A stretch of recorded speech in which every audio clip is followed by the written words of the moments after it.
Je m'appelle Simon Benoît, je suis entrepreneur général, investisseur immobilier. J'ai mes cartes de charpentier menuisier et j'ai aussi une entreprise spécialisée en peinture commerciale avec plus de 30 employés. J'adore la construction et ce qui va suivre, c'est mon opinion sur les problèmes actuels dans notre industrie en cette période de négociation de conventions collectives et de grèves potentielles. À l'heure où on se parle, actuellement, il y a possiblement une grève qui va commencer mercredi, le 28 mai, si l'Alliance syndicale et le patronat ne sont pas capables de s'entendre sur les augmentations de salaire pour le secteur résidentiel. Premièrement, je trouve que ça fait aucun sens que le même employé qui fait le même travail sur deux chantiers différents ne gagne pas la même paye. C'est pas vrai que le commercial travaille plus fort, c'est pas vrai que les gars sur le résidentiel travaillent plus fort. Tout ça, c'est de la chicane de garderie. La réalité, c'est que c'est du cas par cas. Ça dépend de qu'est-ce qu'on fait, de la situation, de l'équipe dans laquelle on travaille.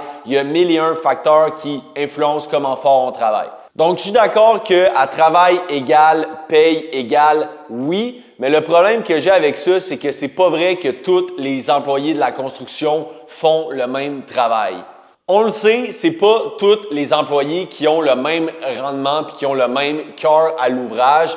Moi, je trouve ça aberrant que deux compagnons, même s'il y en a un qui fait 80% de la job à chaque jour, gagnent exactement le même salaire et que le patron a rien à dire là-dessus. Malheureusement, ça crée une situation où les gars qui veulent se dépasser, qui veulent en donner plus, ont aucun avantage à le faire, puis ça tire tout le monde vers le bas parce que le gars qui se traîne les pieds puis qui est juste là pour faire sa paye gagne le même salaire que le gars qui se donne.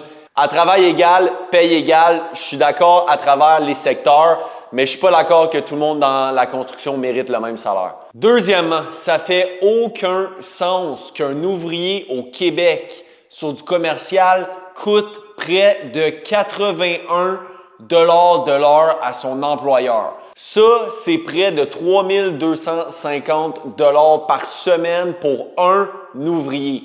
Après ça, on se demande pourquoi la construction coûte cher au Québec. Mais c'est pas de la faute à l'ouvrier. Sur le 81 $ que l'employeur paye, 27 $, soit 33% du coût, va dans de la bureaucratie dans différents programmes. Ça laisse à l'ouvrier 54 $ de l'heure de salaire brut sur lequel on enlève encore des tonnes de déductions, des cotisations au syndicat, à la CCQ pour finir à un salaire net de 1000 à 1200 $ la semaine, soit le tiers de ce que ça coûte à son employeur.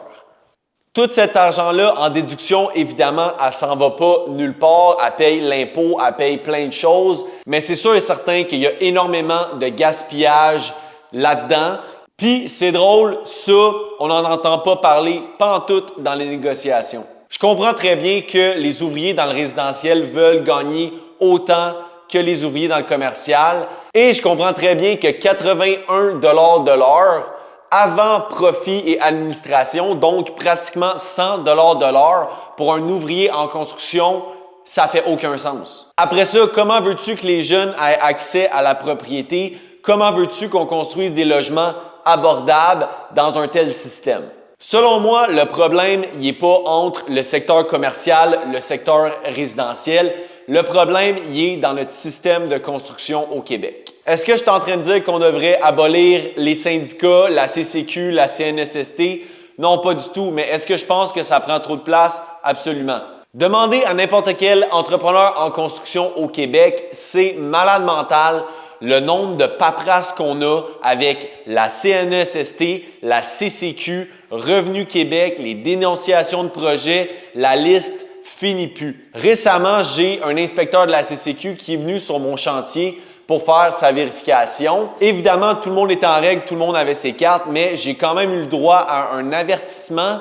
Pourquoi? Parce que je faisais passer le balai à mon apprenti menuisier, alors que c'est seulement un manœuvre qui a le droit de passer le balai sur un chantier de construction. Ça, c'est juste un exemple de à quel point c'est rendu compliqué construire au Québec et à quel point la bureaucratie nous étouffe. Ce qu'on a besoin, c'est une réforme de notre système de construction Les employeurs, jusqu'à un certain égard, devraient décider de combien ils payent leurs employés. Il devrait rester plus d'argent dans les poches des salariés et on devrait réduire nos frais de bureaucratie. Mais ça, c'est drôle, il n'y a pas un politicien qui en parle, il n'y a pas un regroupement de patronat qui ose confronter la CCQ et les syndicats.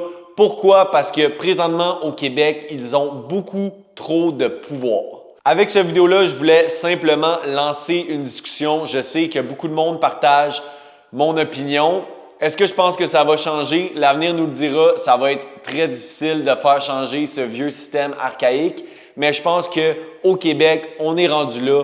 On n'a pas le choix. Si on ne veut pas continuer à s'enfoncer dans un gouffre d'inflation, un gouffre financier, je pense qu'on doit commencer à se poser ces questions-là. Aussi, quand je vois sur les réseaux sociaux les chicanes entre les gars du commercial et les gars du résidentiel qui s'envoient chier sur le sujet de la grève, je trouve ça complètement niaiseux. On est dans la même industrie, on est dans la même province. On devrait tous vouloir le mieux pour notre industrie, pour notre province, plutôt que se lancer des pierres entre secteurs. Ce que j'espère, c'est qu'on puisse commencer une discussion sur la place de la CCQ, des syndicats dans la construction au Québec en général. On n'est plus en 1960, les conditions ont changé.